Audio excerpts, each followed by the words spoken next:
Welcome to the College Investor Audio Show, where we talk about the biggest issues impacting millennial money, from student loan debt to side hustles to building wealth. We will show you how to get out of debt so that you can build real wealth for the future. Hello, welcome to the College Investor Audio Show. So glad you're here today. And today we take a look at a very popular plan to repay or pay back student loans, and that is RePAYE, R-E-P-A-Y-E, and then taking a look at the pros and cons. So let's dive right in. If you've recently graduated from college, maybe you're looking to repay your student loans, and there are several different options for payment plans to choose from. The standard loan repayment plan simply takes the total amount that you owe and amortizes it over a set period of time without regard to the borrower's actual income. While in many cases, the standard loan repayment plan will minimize the total interest you pay and the length of your repayment, of course, the relatively higher monthly payments might not be feasible for you. So depending on your income, you may be interested in one of several income-driven repayment plans that are available to some borrowers. So today we look at the income-driven repayment plans and focus specifically on the revised pay-as-you-earn plan, or RePAYE. We'll examine the pros and cons of RePAYE, see if it might be a fit for your situation. So if you're listening to this today, you still want additional guidance or maybe some more information on the best ways to repay your student loans and also minimize your total costs, you'll want to take a look at Loan Buddy. It's a service that helps you determine the best repayment and loan forgiveness options for you. Again, that's just called Loan Buddy. So what are income-driven repayment plans anyway? There are four main types of income-based repayment plans: income-based repayment, IBR, income contingent repayment, ICR, pay-as-you-earn, PAYE, revised pay-as-you-earn, RePAYE. That's what we're talking about today. So in each of the income-driven repayment plans, your monthly student loan payments are tied to your overall household income. This is in contrast to the standard or even the extended student loan repayment plans, which are agnostic to the borrower's actual financial situation and really only consider the amount of the loan, interest rate, and repayment period in determining the monthly payments. If you're not able to make your monthly payments under the standard or extended repayment plan, then you might consider one of the income-driven repayment plans. Each of the income-driven plans set your monthly student loan repayment amount to a fixed percentage of your household income.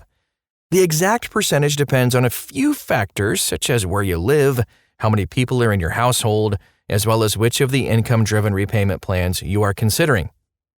So, what is RePAYE? We're going to answer the question of what is RePAYE and how it works today. RePAYE, or the Revised Pay-as-you-earn program, is a relatively new program, first introduced on December 27, 2015. All income-driven repayment plans cap your monthly student loan payment between 10 to 20% of the amount of your household income that is above the poverty line and have a repayment schedule between 20 and 25 years. The RePAYE student loan repayment plan caps your monthly payment at 10% of your discretionary income and has a schedule of 20 years if you have only undergraduate loans or 25 years if you have loans for graduate school as well. Unlike PAYE, P-A-Y-E, or some of the other income-driven plans, there's no need to qualify based on hardship. Almost all federal direct loan borrowers are eligible for this.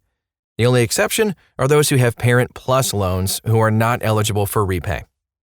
Probably the biggest things that separates RePAYE from some of the other student loan repayment plans is the interest subsidy. On many income-driven repayment plans, including RePAYE, your monthly payments are very low.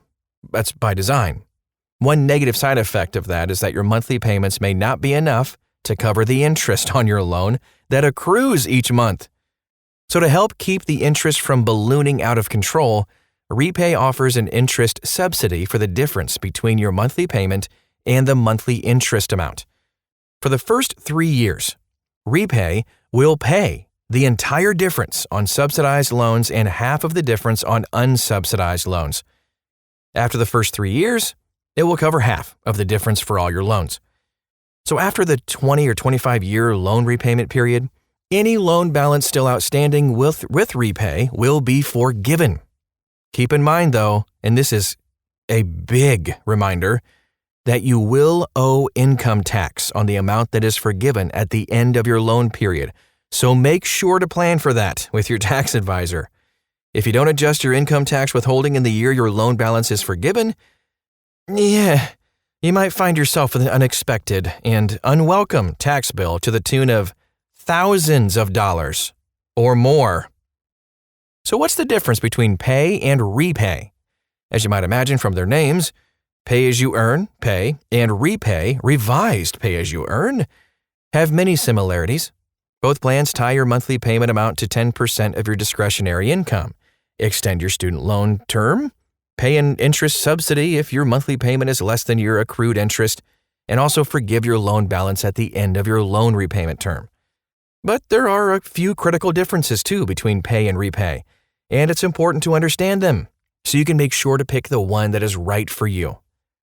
Repayment period. With pay, it's 20 years versus 20 or 25 years with repay, depending on if you have any graduate loans. Financial requirements. With pay, you must have at least a partial financial hardship. RePAYE doesn't have a requirement to have a financial hardship. Interest subsidy. Pay pays, that's funny, 100% of unpaid interest on subsidized loans for the first 3 years of repayment. RePAYE also pays 100% of unpaid interest on subsidized loan for the first 3 years of repayment, but additionally pays 50% of the interest on unsubsidized loans for the first 3 years, and 50% of the interest on subsidized loans even after the first 3 years. Now, if you're still not sure which student loan repayment plan is right for you, again, just wanted to throw this out there. You can get started for free with Loan Buddy and get personal suggestions and guidance tailored to your exact situation. Here are some pros of RePAYE. First, monthly payments limited to 10% of discretionary income. So if your income is relatively low, an income-driven repayment plan can make your student loan payments a lot more affordable. Interest subsidy. If you're in a situation where you have extensive loans and not a lot of income, like a resident with medical school loans, RePAYE offers up to a 100% subsidy on the interest amount. RePAYE also keeps you eligible for the Public Service Loan Forgiveness Program too, and there's no income or hardship-based qualifications for this. Now, of course, with pros, there's gotta be cons. You guessed it. So here are a few of those. Lower monthly payments and extended repayment schedule. Nice, but that also means that even with the interest subsidy, you're likely to end up paying more interest and more overall than you are with other repayment plans, especially the standard repayment plan. If your loans are forgiven at the end of your payment plan, whether that's through public service loan forgiveness or just due to your payments not covering the total amount, the amount that is forgiven becomes taxable income to you in the year it's forgiven. That could be a bill of thousands of dollars or more. Because the monthly payments are lower and the repayment period is longer, you'll end up paying more interest and more overall over the life of your loan. So, who is right for the revised pay-as-you-earn plan? So, RePAYE is best suited for people with larger than average debt amounts and lower than average incomes. RePAYE is probably not suited for engineers or lawyers or other high-paying earners. They're generally better off with a standard repayment plan and paying off that loan before the 10 years runs up. RePAYE also is well suited for single borrowers. Since under RePAYE, your spouse's income will also be considered when calculating your monthly payment amounts. No, but remember, if you're still not sure which loan repayment plan works best for you, check this out. You can sign up for a free trial of Loan Buddy and get personal suggestions and guidance tailored to your exact situation. You can find that link at thecollegeinvestor.com. Just type in "what is RePAYE?" You will find this article and the link. Thanks so much for stopping by. That is our show for today. I hope it was helpful. If you know someone who could benefit from this information too, please feel free to share this podcast. It'd be awesome. Again, the link to get started on Loan Buddy can be found at thecollegeinvestor.com.